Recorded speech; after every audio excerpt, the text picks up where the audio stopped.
Tere!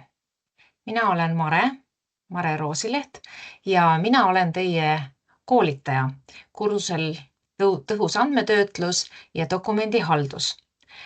Mul on väga hea meel, et sellele kursusele oli palju huvilisi ja ma hea meelega juhatan teid läbi selle e-kursuse. Kõigepealt aga peame me sisse saama Moodle'i kursusele. Ja see video on siis tutvustamaks selleks, et täpsemalt anda juhiseid, kuidas Moodle'i kursusele pääseb. Ma kohe jagan oma ekraani. Kõigepealt peate te minema siis internetti brauserisse.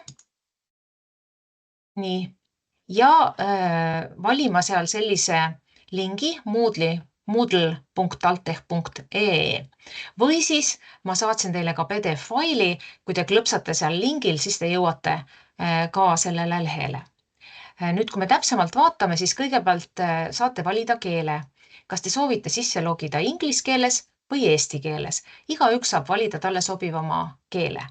Näiteks, kui eesti keeles, nii, siis on kogu informatsioon ka pärast Moodle'i kursusel eesti keeles. Hiljem saab Moodle'i kursusel keelt ka vahetada. Nüüd te saate valida, kas te logite sisse ID-kaardiga, mobiil-ID-ga või Smart-ID-ga.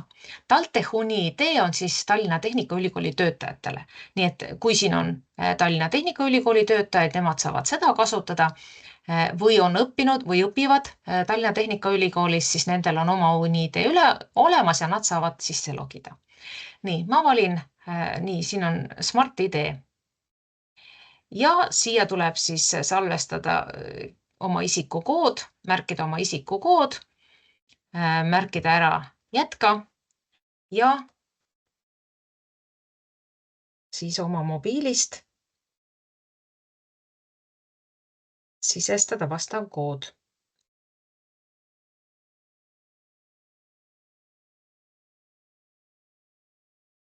Nii, ja oletegi registreeritud ja nüüd teie küll jõuate ilmselt selline vaade teil on, kus te saate siis, peate otsima kursuse. Minul on nüüd palju erinevaid kursuseid, sellepärast mul on selline vaade. Teie aga saate siit ise sisestada.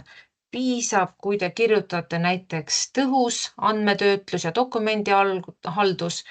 Noh, võib natuke rohkem, mul juba ilmus.